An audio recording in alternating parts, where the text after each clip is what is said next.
The sun beat down on Jake Morrison's neck as he pulled into his driveway. His shirt stuck to his back with sweat, and his hands were covered in dirt from working at the park all day.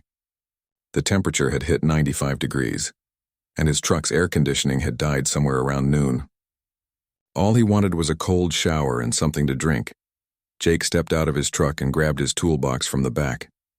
He was a landscape architect, which meant he spent most days outside planning gardens and parks for the city. Today had been particularly brutal.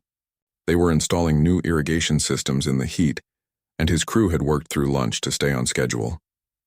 His small house sat at the end of a quiet suburban street. The neighborhood was old, built in the 60s with big yards and mature trees. Jake had bought the place 3 years ago, mostly because of the huge backyard. He loved gardening, and the property had plenty of space for his vegetables and flowers. As he walked around to the back, Jake could see his tomato plants heavy with fruit. The peppers were doing well too, despite the drought. He watered them every evening, making sure they survived the hot summer. The garden was his refuge, the place where he could forget about deadlines and difficult clients. Jake dropped his toolbox on the patio and headed straight for the garden tap. It was an old brass fixture attached to the side of the house, probably original to the property. The metal was tarnished green in places, but it still worked fine. He turned the handle and water gushed out. The stream caught the sunlight and Jake noticed something odd. The water looked incredibly clear, almost like it was glowing. He'd never paid much attention before, but today it seemed different. Maybe it was just the way the light hit it, or maybe his heat-exhausted brain was playing tricks on him. He didn't care. He was too thirsty to think about it. Jake cupped his hands under the flow and brought the water to his mouth. It was cool and refreshing, better than any water he'd tasted before. He drank deeply, letting the liquid pour down his throat. There was a strange taste to it, something metallic and electric, like he was drinking lightning. But it felt good, so he drank more. The moment he swallowed the third handful, something happened.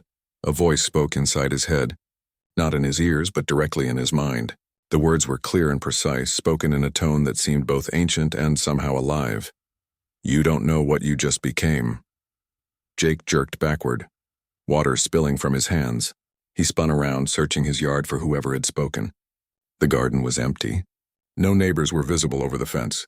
No one was hiding behind the shed or the trees. "Hello?" Jake called out, his voice shaky. "Who's there?" Silence. Just the sound of water still running from the tap and birds singing in the trees. His heart hammered in his chest. He turned off the tap with trembling hands and stared at it like it might suddenly start talking. Had he really heard that? The voice had been so clear, so real. But there was no one around.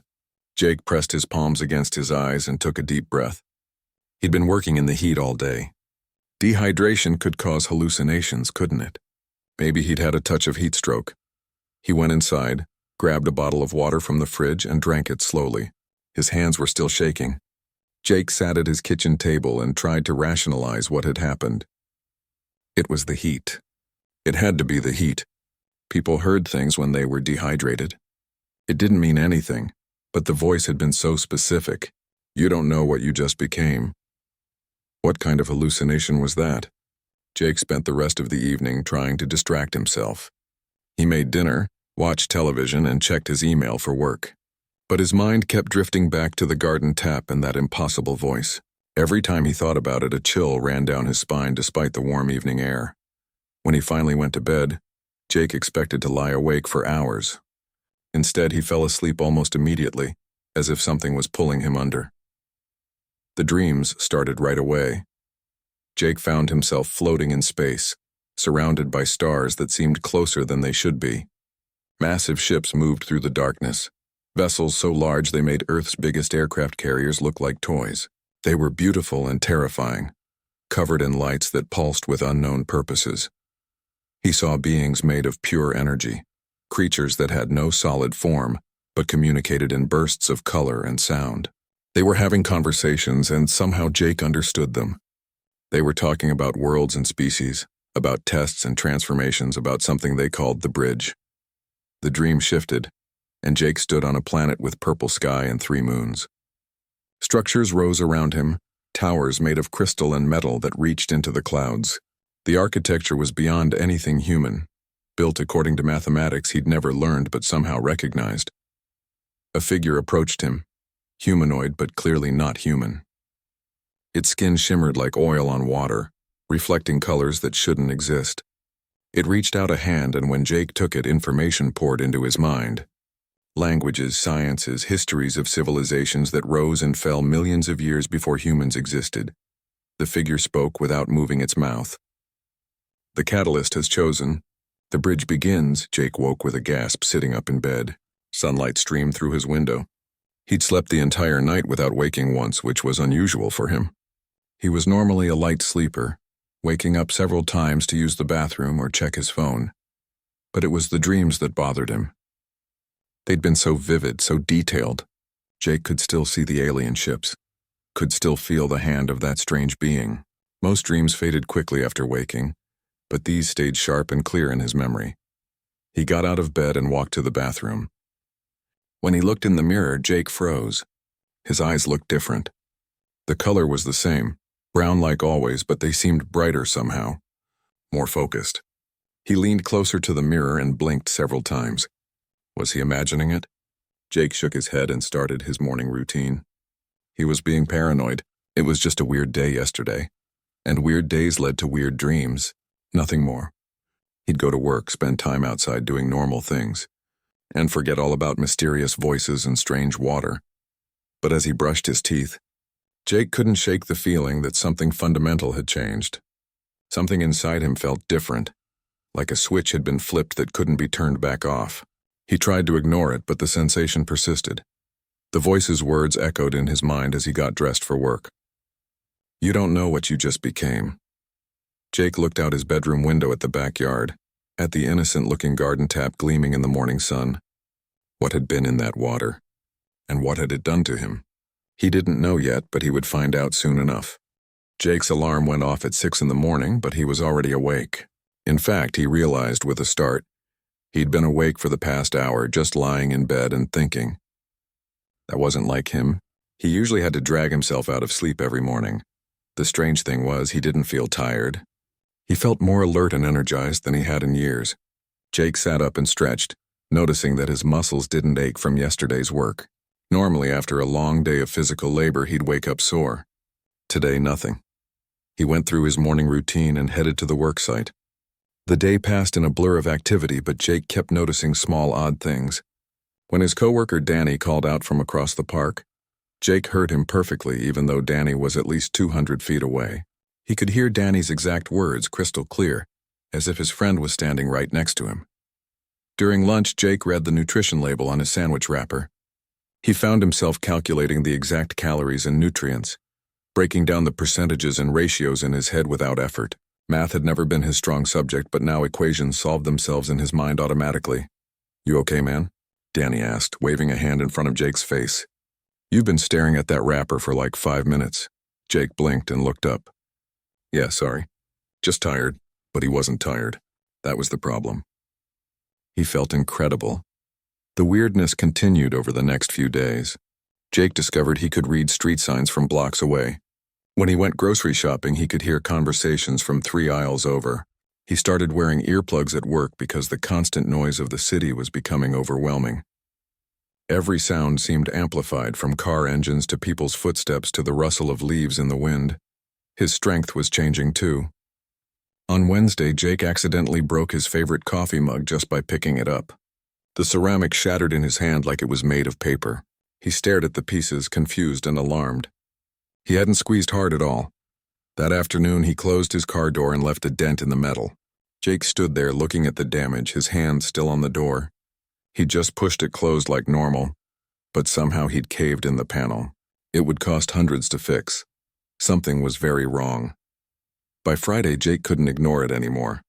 His neighbor Linda knocked on his door that evening, carrying her laptop. She was an elderly woman who lived alone and often asked Jake for help with technology. "I'm sorry to bother you," Linda said, "but my computer is acting up again. I think I got one of those viruses. Can you take a look?" Jake had never been good with computers. He knew how to check email and browse the internet, but anything beyond that was beyond him. Still, he didn't want to disappoint Linda, so he took the laptop and opened it. The screen showed dozens of error messages in pop-up windows. Jake stared at the mess and suddenly he could see the code behind it. Lines of programming language appeared in his mind, showing him exactly what was wrong and how to fix it. His fingers moved across the keyboard, typing commands he'd never learned, navigating through systems he shouldn't understand. 10 minutes later, the laptop was clean and running better than it had in years. "Oh my goodness," Linda said, her eyes wide. "Jake, I didn't know you were a computer expert." "I'm not," Jake said quietly, staring at his hands. "I really am not." After Linda left, Jake sat in his living room and tried to make sense of what was happening. The voice, the dreams, the changes. They were all connected to the water from the garden tap. They had to be. That night, the voice returned. Jake was washing dishes when it spoke, the same clear and ancient tone echoing through his mind. "The catalyst has bonded. The process cannot be reversed." Jake dropped the plate he was holding. It shattered on the floor, but he didn't move. "What are you?" he said aloud. "What's happening to me?" There was no answer. The voice never answered his questions, only made statements. Jake cleaned up the broken plate with shaking hands, his mind racing. He needed answers. Real answers. The next morning, Jake went to the county records office. He told them he wanted to research his property's history. The clerk brought him boxes of old documents and maps, and Jake spent hours going through them. Most of the records were boring. Property transfers, tax documents, building permits. But then Jake found something interesting. In 1952, his land had been part of a much larger property owned by the federal government. The records listed it as a research facility, but most of the details were marked as classified. Jake found a single photograph tucked into one of the folders. The black and white image showed several men in hazmat suits standing around what looked like a crater. In the background, Jake could see a building that matched the basic shape of his current house. The photo was dated June 1952, and someone had written on the back, "Site containment day 3. Containment of what?" Jake made copies of everything he could and went home. His backyard suddenly felt different, like it was hiding secrets beneath the grass and soil. He grabbed a shovel from his shed and went to the garden tap. If something had happened here in 1952, maybe there was evidence. He started digging next to the tap's foundation. The soil was hard and packed, but Jake's new strength made the work easier. After about an hour, his shovel struck something solid. The metallic clang echoed across the yard. Jake dropped to his knees and used his hands to clear away the dirt. His fingers touched something smooth and cool. As he uncovered it, Jake saw a sphere about the size of a basketball. It was made of metal, but not any metal he recognized. The surface was completely seamless, with no welding marks or joints. Parts of it were corroded, but the sphere still pulsed with a faint blue light. The moment Jake's skin made full contact with the sphere, his mind exploded with information. Images flooded his consciousness. He saw the sphere falling from space, crashing into Earth decades ago. He saw scientists discovering it, trying to understand it, failing. He saw them bury it and build containment around it, hoping to study it safely. He saw years pass, the research facility closing down, the land being sold, houses being built. And he understood what it was. The sphere was technology from beyond Earth, created by beings called the architects. It was designed to change living things, to enhance them, to make them better. The water from his tap had been flowing past this device for 70 years, slowly absorbing its power. And when Jake drank from that tap, he'd consumed enough of the sphere's essence to trigger a transformation. He was changing, evolving, becoming something more than human. Jake pulled his hand away from the sphere and sat back in the dirt. Breathing hard, the voice spoke again, and this time it made terrible sense. "You carry the bridge now. They will come looking." Jake looked up at his house, at his quiet suburban street, at the normal world he'd known his entire life. That world was gone now. Something had started that couldn't be stopped, and soon others would come looking for him. He just didn't know if they would be friends or enemies. Jake barely slept that night. He lay in bed staring at the ceiling, his mind racing with questions. The sphere was still in his backyard, buried in the hole he'd dug. He'd covered it back up before going inside, but knowing it was there made his skin crawl. The changes were accelerating now. Jake had eaten dinner, but food tasted strange. Everything was bland, like his taste buds were dying. When he checked online, he found that wasn't it at all. His body was processing nutrients so efficiently that it didn't need flavor anymore. Food was just fuel now, nothing more. He also realized he hadn't felt tired since drinking from the tap, not once. He'd been going to bed out of habit, but his body didn't need sleep. Jake tried to sleep anyway, forcing himself to close his eyes, but his mind stayed alert. After 6 hours of lying still, he gave up and went for a run. At 3 in the morning, Jake ran through his empty neighborhood. He started at a normal pace, but soon found himself sprinting. Block after block flew past, and he didn't get tired. His breathing stayed steady. His legs felt strong, and he could have kept going forever. When he finally stopped, Jake checked his phone. He'd run 15 miles in less than an hour. That was impossible. Professional athletes couldn't maintain that pace. But here he was, barely breathing hard, feeling like he could run 15 more. "What am I becoming?" Jake whispered to the empty street. The answer came the next morning. Jake was making breakfast when someone knocked on his door. He opened it to find a woman standing on his porch. She was in her 30s, wearing jeans and a plain shirt. But something about her posture screamed military training. Her eyes scanned Jake's face, then moved past him into the house. "Jake Morrison?" she asked. "Who are you?" "My name is Carla Hughes. I work for an organization that monitors unusual activity. Can I come in? We need to talk about your garden tap." Jake's blood went cold. How did she know about the tap? He started to close the door, but Carla put her hand against it. She wasn't forcing her way in, just holding it steady. "I'm not here to hurt you," Carla said. "But if you don't let me in and listen to what I have to say, other people will come.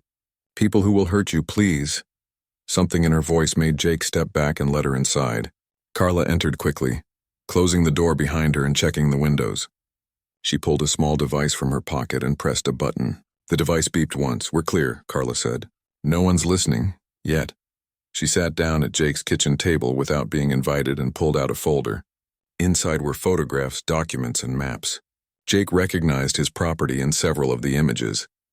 "Your house is built on top of an old government research site," Carla began. "In 1952, something fell from space and crashed here. The government moved quickly, contained the site, and spent years trying to figure out what it was. They failed. Eventually, they decided the safest option was to bury it and seal the whole area. They built your house as part of the containment system." "The sphere," Jake said quietly. Carla's eyes sharpened. "You found it? I dug it up yesterday. What is it?" "We call it a gene forge," Carla explained. "It's alien technology, created by a civilization we call the Architects. They're ancient, older than human history. The gene forge is designed to enhance living beings, to upgrade them. The Architects left these devices on thousands of worlds across the galaxy. Why? We don't know. The Architects disappeared millions of years ago, but their technology is still active, still working. Your tap water has been flowing past the gene forge for 70 years. Trace amounts of the enhancement material have been leaching into the water supply. You're the first person to drink enough concentrated material to trigger a full transformation." Jake felt sick. "What am I turning into?" "Something better," Carla said. "Stronger, smarter, faster. The gene forge is improving you at the genetic level. Your DNA is being rewritten. In a few weeks, you'll be operating at levels no human has ever reached. Can it be stopped?" Carla shook her head. "The process is irreversible. I'm sorry, but that's not your biggest problem right now." Before Jake could ask what she meant, the front window exploded inward. Glass sprayed across the room as 3 men in tactical gear crashed through. Jake threw himself behind the couch while Carla pulled a gun from under her shirt. "Helix Dynamics," Carla shouted. "Jake, run!" Gunfire erupted in the small living room. Jake crawled toward the back door, his enhanced hearing picking up every sound with painful clarity. He could hear Carla returning fire, hear the tactical team communicating through radio headsets, hear vehicles pulling up outside his house. A man appeared in the kitchen doorway, raising his weapon. Jake didn't think. His body just moved. He launched himself forward, crossing 10 feet in a single leap, and slammed into the gunman. They crashed through the back door and onto the patio. The man tried to bring his gun around, but Jake was faster. He grabbed the weapon and crushed the metal barrel with his bare hand. The gun crumpled like aluminum foil. Both Jake and the gunman stared at the destroyed weapon in shock. "What are you?" the man gasped. Jake didn't answer. He punched the gunman in the chest, holding back as much as he could, but the man still flew backward and hit the fence. He didn't get up. "Jake!" Carla appeared in the doorway. blood running down her arm from a wound. "We have to go now." They ran through the backyard and jumped the back fence. Carla led him through a maze of alleys and side streets while gunfire echoed behind them. A car was waiting 3 blocks away, engine running. Carla shoved Jake into the passenger seat and peeled out. "Who were they?" Jake demanded, his heart pounding. "Helix Dynamics, a private corporation that hunts alien technology for profit. They've been monitoring your property too, waiting for something to happen. When you activated the Gene Forge, every sensor in the city went off. Both my organization and Helix got the alert." "Your organization?" "The Threshold Initiative. We're an international group created after the 1952 crash to find and contain alien artifacts. We're the good guys, Jake. We want to study the technology safely and protect people from it." "And Helix?" "They want to capture you, extract your enhanced cells, and create a serum they can sell to the highest bidder. Military enhancement. They'd make billions. And they don't care if it kills you in the process." Jake looked back at his neighborhood disappearing behind them. His house, his job, his normal life. All of it was gone in an instant. "Where are we going?" "Somewhere safe. A threshold facility where we can protect you and help you understand what's happening." Carla glanced at him while driving. "I know this is overwhelming. But you need to understand something important. The Gene Forge didn't just enhance you randomly. It chose you specifically." "What do you mean?" "According to our research, the Gene Forge only fully activates when it finds someone it deems worthy. It's been testing everyone who's lived in your house for 70 years. You're the first person it's chosen to transform." "Chosen for what?" Carla's expression was grim. "That's what we need to find out.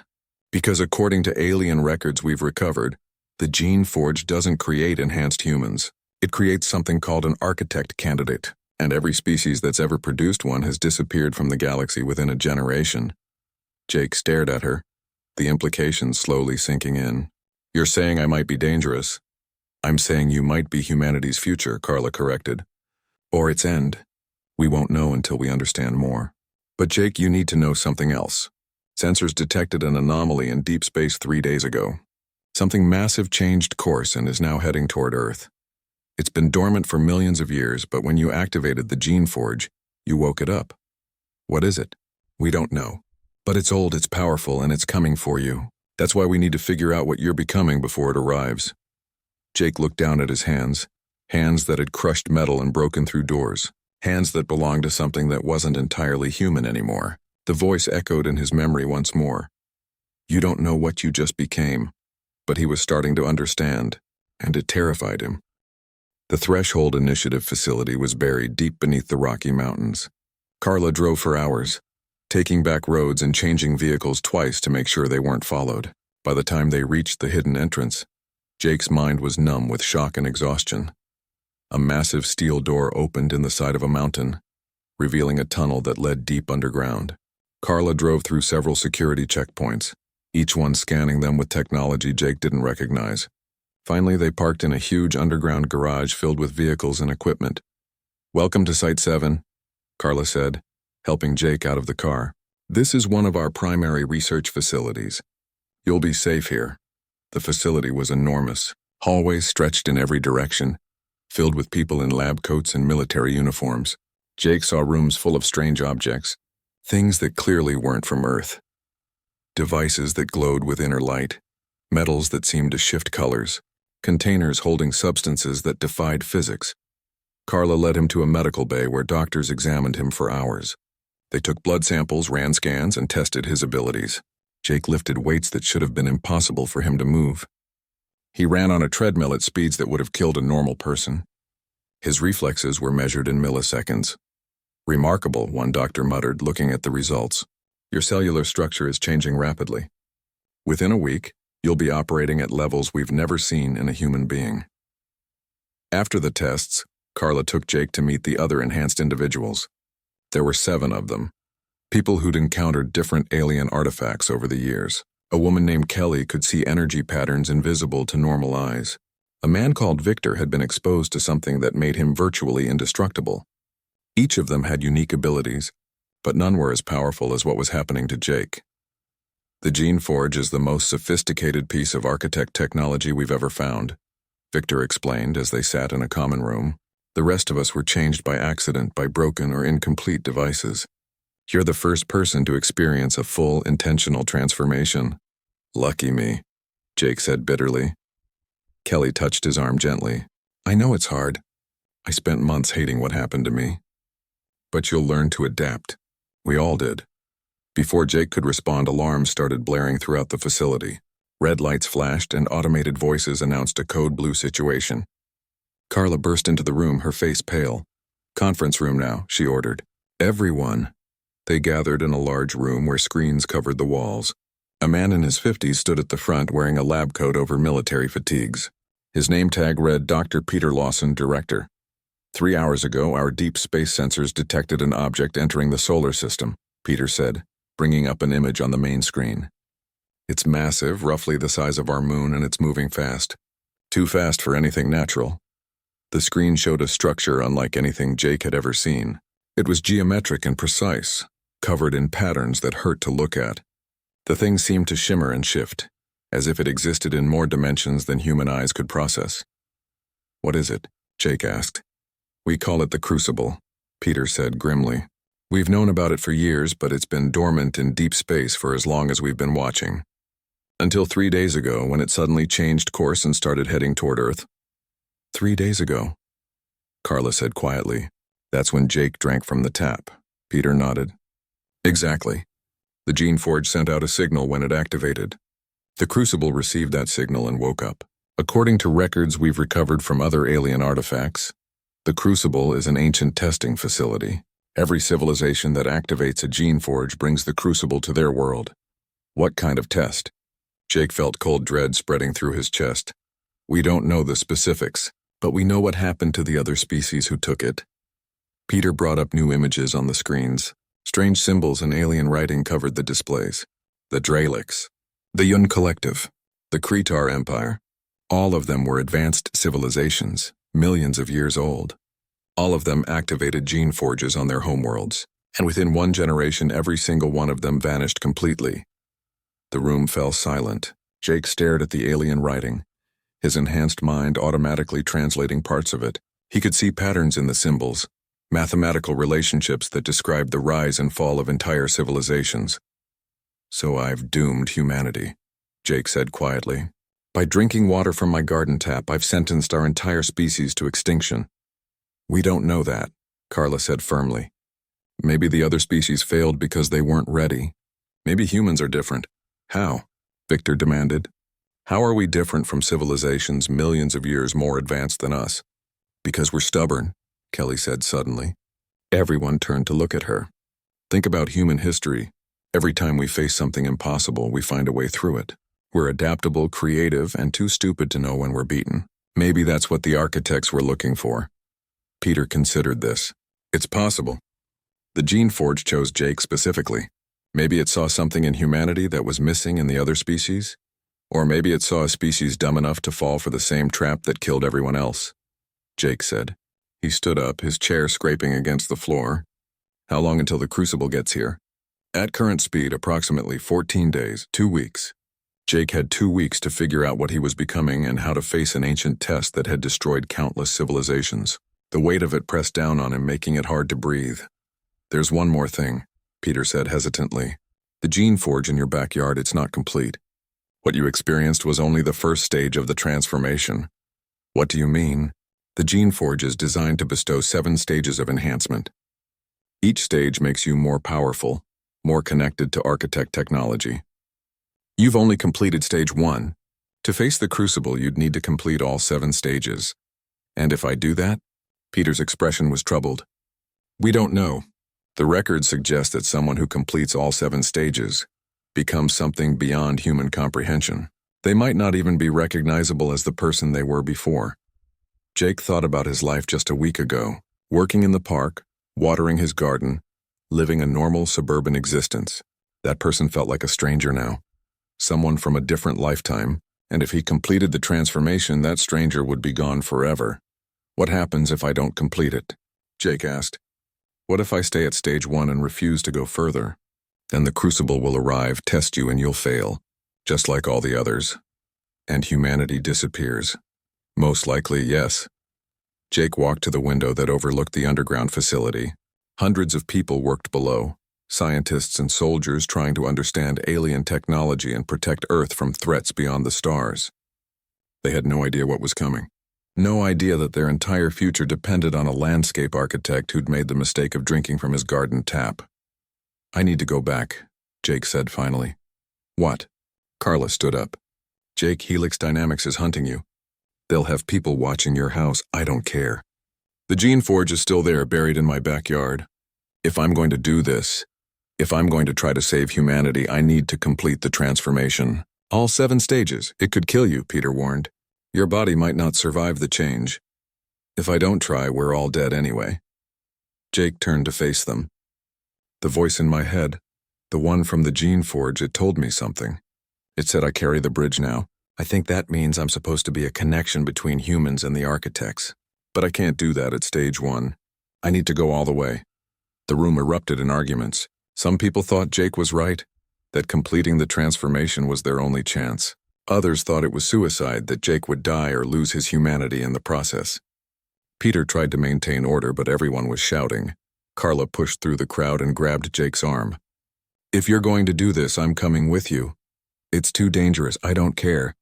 You saved my life when Helix attacked. I'm not letting you face this alone." Jake looked at her determined face and nodded. "Okay, but we leave tonight. The Crucible is coming, and I need time to complete the transformation before it arrives." Peter finally restored order and began planning the mission. They would return to Jake's house under cover of darkness, secure the gene forge, and give Jake the opportunity to complete all 7 stages. It was risky, probably insane, but it was the only option they had. As the meeting broke up and people rushed to prepare, Jake stood alone by the window. The voice spoke again, softer this time, almost encouraging. "The bridge must be built. Only then will you understand." Jake closed his eyes and took a deep breath. In 2 weeks, an ancient test would arrive that had destroyed civilizations far greater than humanity. His only hope was to become something more than human, to transform into whatever the architects had intended. He just hoped he'd still be himself when it was over. They returned to Jake's house at midnight. A threshold team secured the perimeter while Jake and Carla approached the backyard. The neighborhood was quiet, but Jake's enhanced hearing picked up movement in the shadows. Helix Dynamics had people watching, just as Carla predicted. 3 operatives in the trees to the north, Jake whispered. 2 more in a van down the street. They're waiting for us. Carla signaled the threshold team and they moved silently through the darkness. There was a brief scuffle, some muffled sounds, then silence. The Helix operatives were neutralized without a single shot fired. Jake knelt by the spot where he'd buried the gene forge and started digging. His hands moved through the soil easily, his enhanced strength making quick work of it. Within minutes, he uncovered the sphere again. It pulsed with blue light brighter than before, as if it knew why he'd returned. "Are you sure about this?" Carla asked, kneeling beside him. "No, but I'm doing it anyway." Jake placed both hands on the sphere. Immediately, information flooded his mind. The gene forge showed him what would happen, the 7 stages of transformation laid out like a map. Each stage would push him further from humanity, changing his body and mind in ways he couldn't fully understand yet. The first stage was already complete. Enhanced strength, speed, and senses. That was just the beginning. Stage 2 would rewrite his neural structure, increasing his intelligence and processing speed to levels that would make human genius look ordinary. Stage 3 would integrate his cells with architect nanotechnology, allowing him to interface directly with their systems. Stage 4 would alter his perception, letting him see beyond normal space and time. Stages 5, 6, and 7 were harder to understand. The images the sphere showed him were beyond human comprehension, glimpses of abilities that didn't have names in any Earth language. "Here we go," Jake said, and activated the second stage. Pain exploded through his body. It felt like his skull was being torn apart and rebuilt. Jake collapsed beside the sphere, convulsing as his brain restructured itself. Carla held him, calling for the medical team, but there was nothing anyone could do. He had to survive this on his own. Time lost meaning. Jake existed in a state of pure agony as billions of neural connections formed and reformed. His brain was becoming something new, something that could process information 100 times faster than before. Memories from his entire life flashed past, each one analyzed and cataloged in microseconds. When the pain finally faded, Jake opened his eyes and saw the world differently. Everything made sense now. The mathematics of physics, the patterns of biology, the structure of language and thought. It all connected in his mind like pieces of a cosmic puzzle. How long was I out? Jake asked, his voice hoarse. 3 hours, Carla said, her face worried. Jake, are you okay? I'm different, but I'm okay. He stood up, his body feeling strange but functional. I need to continue. The crucible is getting closer. Over the next 3 days, Jake completed stages 3 through 5. Each transformation was harder than the last, pushing his body and mind to their absolute limits. The Threshold medical team monitored him constantly, amazed and terrified by what they were witnessing. Stage 3 integrated nanotechnology into his cells. Jake could now interface with any piece of architect technology just by touching it. The Gene Forge's knowledge flowed directly into his consciousness, teaching him things about the universe that humanity wouldn't discover for thousands of years. Stage 4 changed his perception of reality. Jake could now see energy patterns, quantum fluctuations, and the basic structure of space and time itself. The world looked like a vast web of connections, everything influencing everything else in an eternal dance of cause and effect. Stage 5 was the hardest to explain. His body became partially quantum, existing in multiple states simultaneously. Jake could be in one place and partially in another. His consciousness spread across different locations at once. It was disorienting and beautiful and terrifying all at the same time. 2 more stages, Peter said, reviewing the data. But Jake, your body is breaking down. The transformation is happening too fast. You need to rest. No time, Jake said. His voice sounded strange now, harmonics layering beneath the words. The crucible arrives in 5 days. I need to complete this. Stage 6 nearly killed him.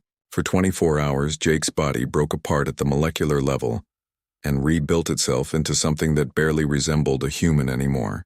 His DNA became a hybrid of Earth biology and architect design, a bridge between 2 forms of life that should never have been compatible. When he emerged from the transformation, Jake looked human on the surface, but he knew the truth. He was something else now, something that had never existed before. Not human, not alien, but a combination of both. The voice spoke constantly now, guiding him through the process. The bridge is almost complete. 1 more stage remains. Jake stood in his backyard on the 7th day, preparing for the final transformation. The Threshold team had set up monitoring equipment everywhere, recording every aspect of what was about to happen. Carla stood nearby, her hand resting on her weapon, ready to protect him if something went wrong. Whatever happens, Jake said to her, thank you for staying with me. Don't talk like you're dying. You're going to get through this. Jake wasn't so sure.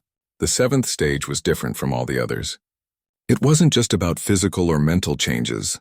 It was about fundamental transformation, becoming something that existed beyond normal reality.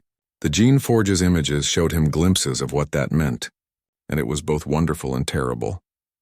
He placed his hands on the sphere one last time and activated the 7th stage. The universe opened up around him.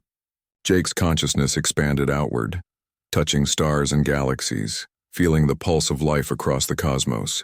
He saw the architects not as they were now, but as they had been millions of years ago, beings of pure thought and energy, creatures who had transcended physical form entirely. They had created the Gene Forges as a test, searching the galaxy for species that could join them in their ascended state. But the test wasn't about strength or intelligence.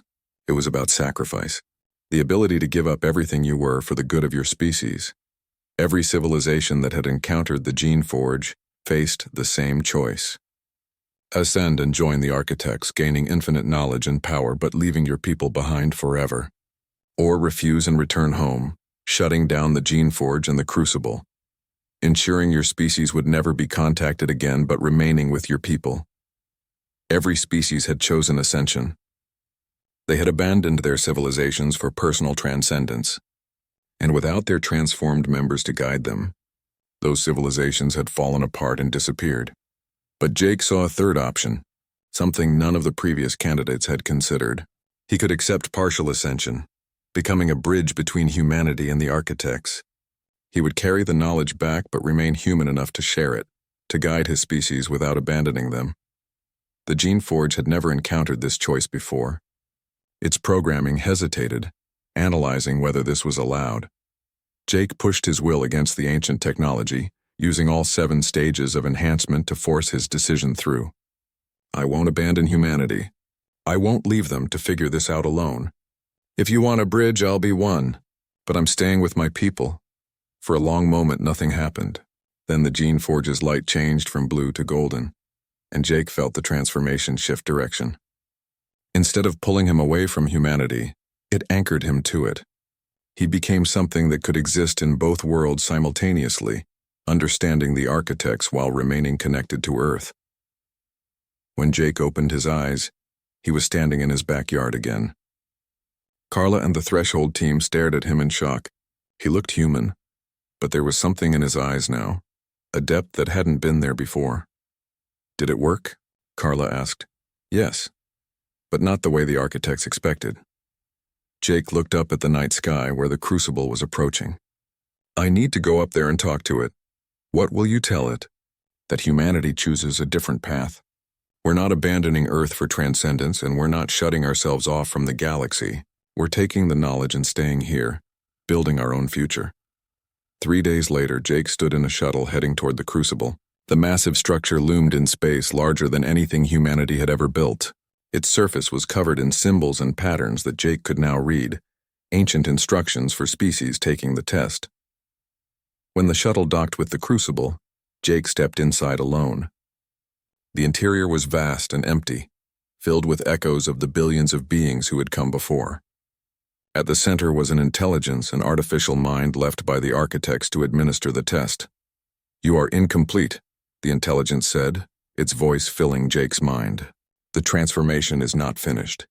You have not ascended, I know. I chose a different path. That path is not programmed. It does not exist in our parameters. Then update your parameters. Humanity isn't like the other species. We're not going to abandon our world for power. We're going to take what you've taught us and use it to make ourselves better while staying true to who we are. The intelligence was silent for a long time. Jake could feel it analyzing,